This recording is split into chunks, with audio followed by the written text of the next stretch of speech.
俺の財宝か。欲しけりゃくれてやる。探せ。この世の全てをそこに置いてきた。男たちはロマンを求めグランドラインを突き進む。世はまさに大海賊時代. 원피스의 스토리상 대해적 시대를 열게 한 인물이 있었습니다. 여러분들이 잘 아시는 그의 이름은 골드 로저입니다. 지킬 박사와 하이드로 유명한 로버트 루이스 스티븐의 소설 보물섬을 누구나 한 번쯤은 들어보셨을 겁니다.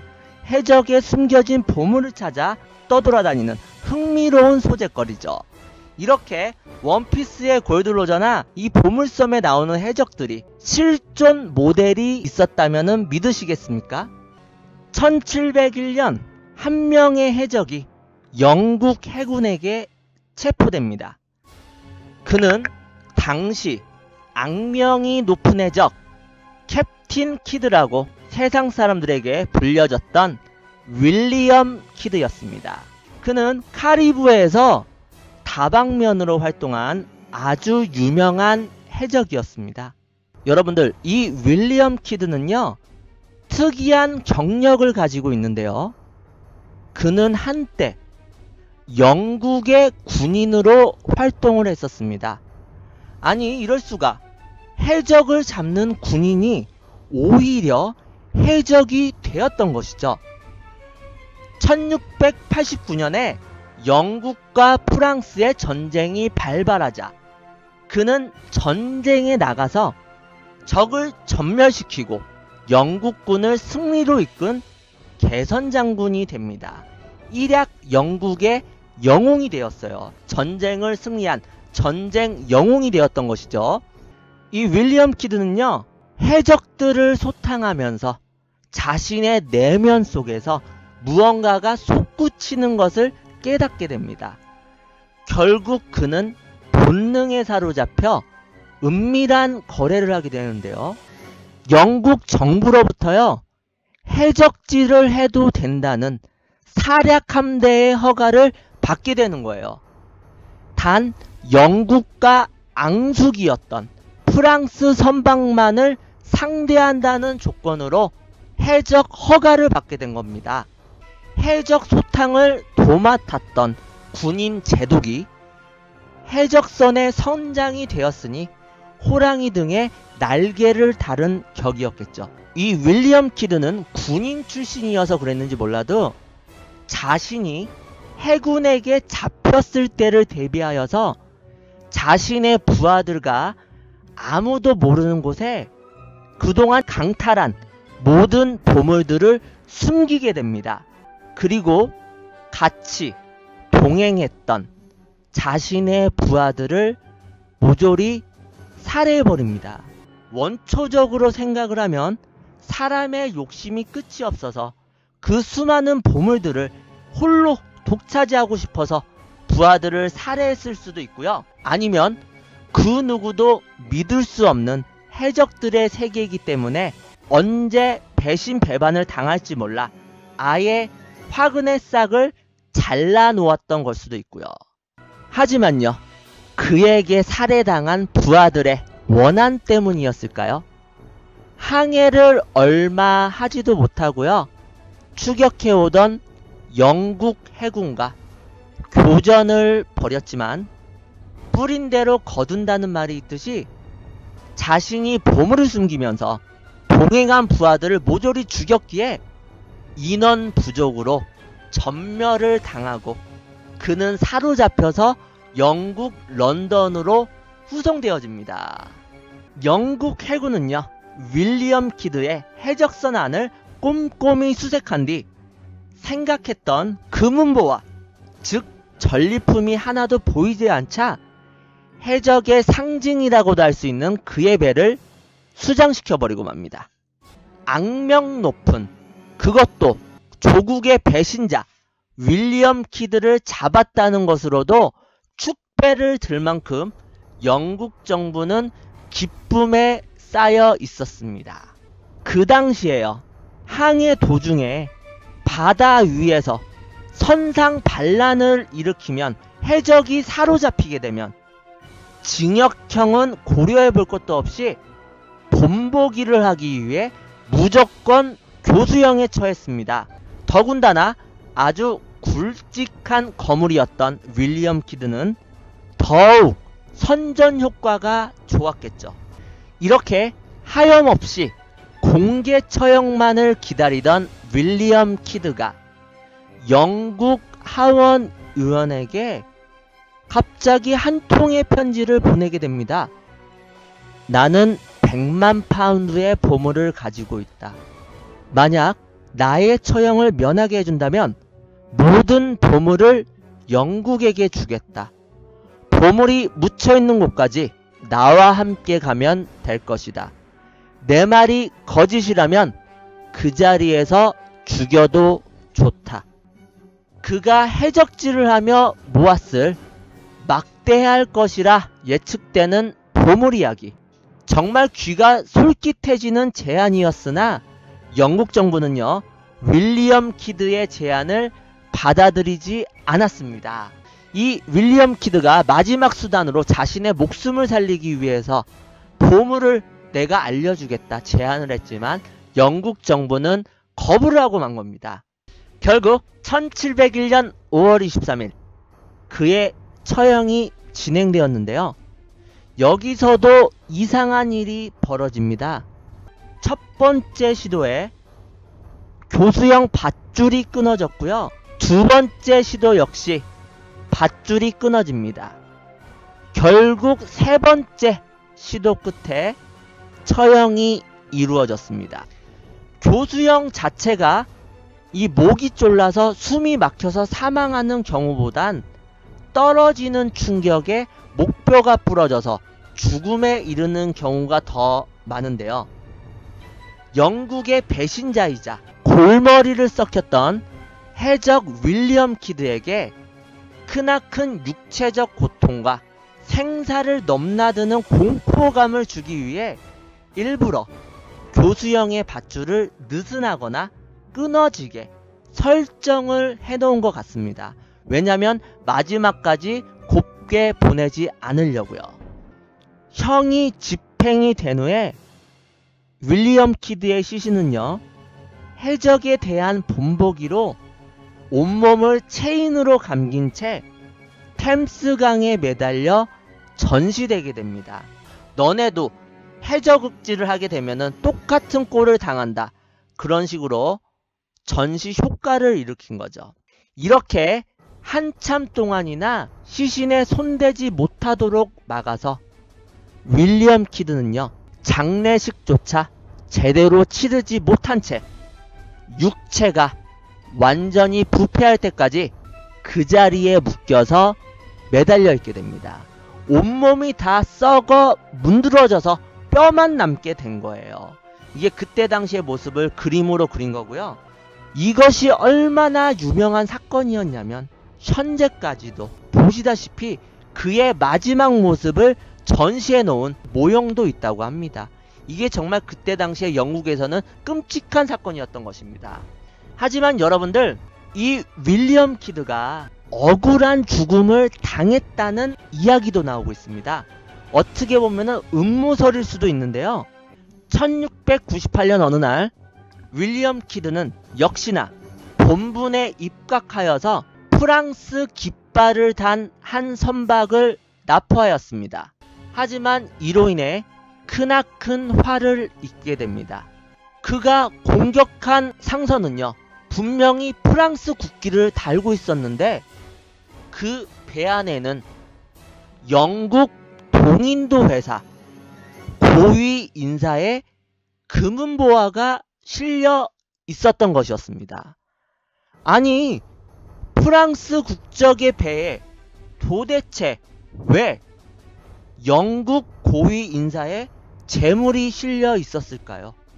윌리엄 키드를 지원했던 영국의 휘그당, 그리고 숙적인 토리당의 정치적인 싸움에서 희생양이 되어 힘없이 형장의 이슬로 사라져야만 했던 것이죠. 이것도 어떻게 보면 음모론이라고 여러분들이 생각도 할 수 있겠지만은 이 정치적 파벌의 싸움의 희생양이라고 생각을 할 수도 있습니다. 그렇죠. 생각을 해도 이상하죠. 당연히 프랑스 국기를 단 배를 공격을 했는데 속에서는 영국 사람의 보물이 나왔어. 이거는 뭔가 분명한 뭔가가 있었다고 생각이 듭니다. 하지만 그가 마지막으로 남긴 숨겨진 보물에 관한 소문은 원피스에서 골드로저가 사형 집행을 앞서가지고 대해적 시대를 열었던 것처럼 전 세계로 순식간에 퍼져나가게 됩니다. 그러나 보물의 행방은 오직 윌리엄 키드 그만이 알았고 죽음과 함께 묻혀졌기에 도무지 알 방법이 없게 되어버린 것이죠. 그렇게 윌리엄 키드의 보물은요, 대박을 쫓는 많은 탐험가들에겐 역사상 가장 낭만적인 전설로, 혹자들에겐 터무니없는 낭설로 전해져 내려오게 됩니다. 80년이 지난 1795년 어느 날 캐나다 노바스코샤에 살던 당시 16살 다니엘 맥기니스라는 소년이 친구 둘과 배를 타고 사냥을 하기 위해 남쪽 해안에 있는 오크섬으로 건너가게 됩니다. 아니, 또 이거 보시고 뭐 호드에게 영광을 뭐 이 생각하시는 분 계실 텐데, 판타지 속 오크가 아니라 떡갈나무가 많기 때문에 오크섬이라고 불리우는 곳입니다. 섬에 닿은 세 소년은요, 사냥을 위해 이리저리 돌아다니다가 섬 끝쪽 빈터에서 이상한 것을 보게 됩니다. 너비 3.5m쯤 움푹 파인 지면이 있었고 그 가운데에는 배에서 쓰이는 낡은 도르래가 매달려 있는 것이었습니다. 사람도 살지 않는 무인도에 배에 쓰이는 도르래가 있으니 이상하지 않은가요? 본능적으로 심상치 않음을 느낀 그는 친구들과 그곳을 파내려 가기 시작했고 이상한 점을 보게 됩니다. 그 지면을 파내려 갈 때마다요, 3m 간격으로 여기 그림에서 보이시는 것처럼 참나무로 이루어진 벽과 뚜껑들이 계속해서 나오는 것이었습니다. 이게 자연적으로는 생길 수가 없는 거잖아요. 누군가가 만든 거죠. 하지만 소년들의 힘으론 9m까지만 타는 것이 한계였고요. 날이 저물자 결국 포기를 하게 됩니다. 이렇게 해서 시작된 오크섬의 보물찾기는요, 전 세계의 많은 모험가들에게 커다란 이슈가 되어집니다. 다시 한번 이 윌리엄 키드의 전설에 대해 불을 지피게 된 거죠. 소년들이 발견한 원통 모양의 수직갱을 사람들은요, 돈이 많이 들어있는 구덩이 라는 뜻으로 머니피트라고 부르게 됩니다. 이게 나중에 깊숙이 파인 모습을 그린 거라고 하는데요, 이게 자연적으로 생길 공간은 아니잖아요. 누군가가 뭐를 숨기기 위해 이런 갱도를 팠던 것입니다. 그리고 이 이야기를 듣게 된 시미온 린즈라는 사람이요, 그곳은 바로 해적 윌리엄 키드의 보물이 묻힌 곳이다 라는 확신을 하게 되고 흥분을 하게 됩니다. 그래서 자신의 전 재산을 투자하여 보물을 찾는 회사 온슬로우사를 설립하고요, 더욱 전문적으로 발굴을 하기 시작합니다. 역시 매 3m마다 참나무로 막힌 층이 나왔고 석탄 그리고 코코넛 섬유까지 차츰차츰 무언가가 나오기 시작해요. 무려 지하 27m 지점을 파내려 가던 중 결정적인 무언가가 발견되어집니다. 그것은 그 지역 캐나다랑은 전혀 관련이 없고 구할 수도 없었던 이집트 지역에서만 나는 희귀한 돌로 만들어진 석판이었습니다. 이 사진이 그때 당시 발굴이 된 그 이집트의 석판이라고 합니다. 그리고 보시다시피 석판에는 기하학적인 알 수 없는 암호들이 새겨져 있었는데요. 이것을 전문 언어 해독가에게 의뢰를 했고요. 문장의 뜻은 모두가 감탄을 한 만큼 놀라웠습니다. 12m 아래 200만 파운드가 묻혀있다. 우리나라 돈으로 14억이 묻혀있다 이 말이에요. 지금의 돈으로는 뭐 그렇게 큰 돈, 어마무시한 돈이 아니지만은 이때가 1800년도입니다. 그러니까는 그때 당시 14억이라고 하면은 어마무시한 돈이었겠죠. 이렇게 증거 그리고 결과가 나오니까 억만장자가 되는 꿈에 부풀었겠죠. 하지만 그들의 꿈도 거기까지였습니다. 날이 어두워지고 철수를 했습니다. 그리고 해가 뜬 다음날 그 자리에 도착을 하니 갱도 안에 물이 가득 차 있었던 것이었습니다.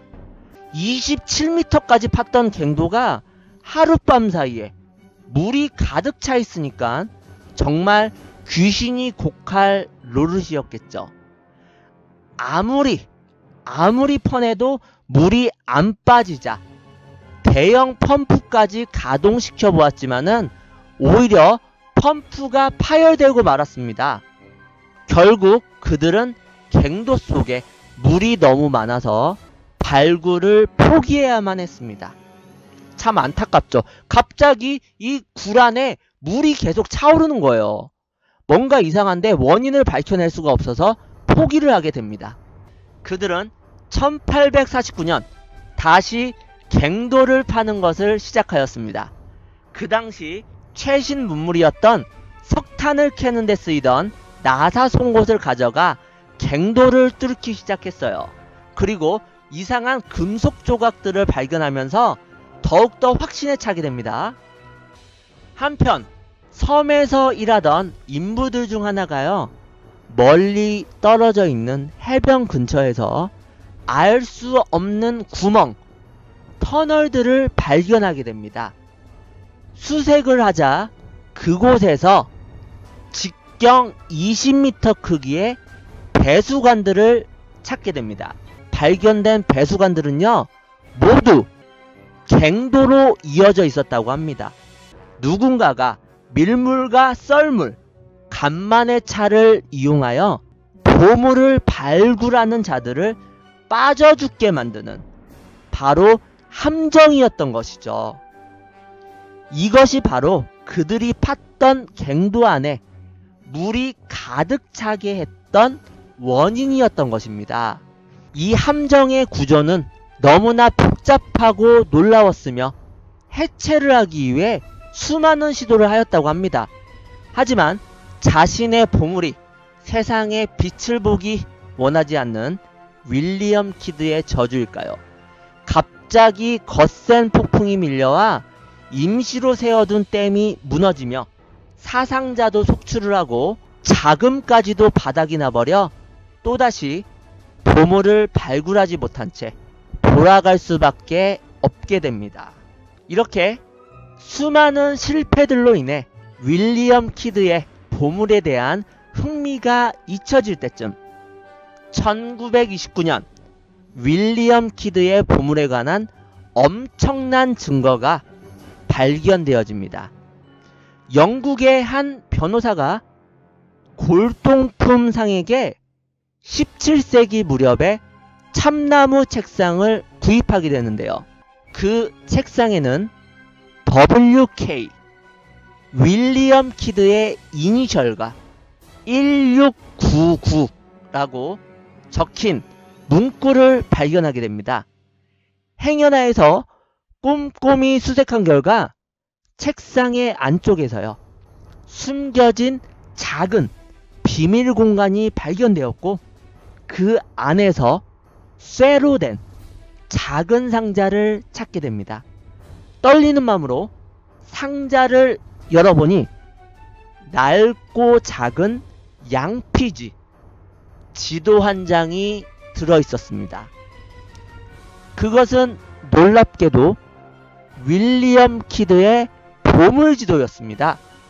지도의 발견으로 세상이 또다시 흥분하게 된 거죠. 이렇게 지도의 정보만으로는 이 지도가 너무 조잡하고 보기가 어려워서 도저히 보물이 묻힌 위치를 알 수가 없었습니다.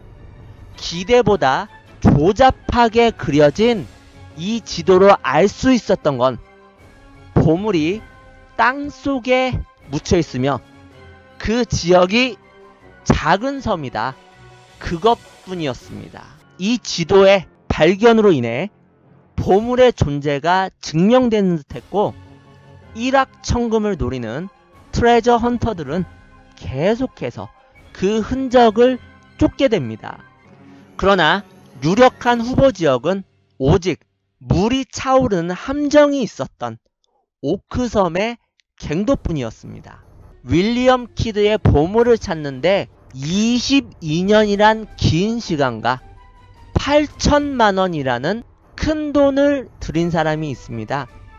미국 마이애미 출신인 댄 블랭컨십이 그 주인공인데요. 1965년 어느 주간지에 조그맣게 실린 머니피트에 대한 글을 읽고 나서 그 길로 오크섬으로 향하게 됩니다. 그때부터 그는요, 시간과 돈은 물론이고 일꾼 6명의 목숨까지 잃어가면서 보물찾기에 이토록 매달렸다고 합니다. 머니피트의 수수께끼를 풀기 위해 블랭컨십은요 10X라는 최신 기계를 사용해서 땅굴을 파헤치는 데 성공했으며 소리의 물결로 물체가 있는 곳을 알아내는 수중 음파 탐지기로 굴의 깊이가 총 54m라는 사실도 밝혀냈다고 합니다. 또한 물속에서도 찍을 수 있는 수중 카메라를 도입해서요 45m 지점에 커다란 나무 상자가 있다는 것을 밝혀내 지켜보는 사람의 마음을 부풀게 하였습니다. 하지만 아무것도 발견이 되지 않았고요. 자금의 압박으로 결국 그도 역시 포기해야만 했다고 합니다. 그리고 1995년 최신 장비와 기계들을 동반한 발굴단이 62m 지점까지 파내려갔지만 결국 이 머니피트 윌리엄 키드의 보물이 숨겨져 있다는 곳에서는요 아무것도 발견되지 않았다고 합니다. 그 작업을 마지막으로 더 이상의 발굴은 이루어지지 않았고 윌리엄 키드의 보물이 묻혀있다는 오크섬의 이 머니핏 갱도는요 사람들에게 잊혀지게 됩니다. 그 후 2005년에는요 오크섬을 팔기 위해 내놓기도 했다고 합니다. 그때 당시 가격은 700만 달러. 결국은 캐나다 정부가 이 오크섬을 구매했다고 전해집니다. 2015년에 마다가스카르 수중 탐험가들이 윌리엄 키드의 보물을 발견했다는 기사가 나왔습니다. 보시다시피 은계에 새겨진 S P자가 17세기에 쓰여진 글자라는 확신을 가지고 우리가 드디어 보물을 발견했다. 윌리엄 키드의 숨겨진 비밀을 발견했다. 이렇게 기쁨에 들떴으나 이것은요 은계가 아닌 배를 정박하기 위한 못새 덩어리로 밝혀지는 해프닝까지 생겼습니다. 많은 사람들이 주장하듯 윌리엄 키드의 보물은 어쩌면 존재하지 않는 것일지도 모릅니다. 이 윌리엄 키드가 보물이 묻혀있다고 편지를 보냈잖아요. 그의 그 편지는 목숨을 구걸하기 위한 비굴한 해적의 마지막 수단이었을까요? 아니면 우리 여러분들이 말씀하신 것처럼 어느 누군가가 아무도 모르게 미리 그의 수많은 보물들을 빼돌렸던 건 아니었을까요?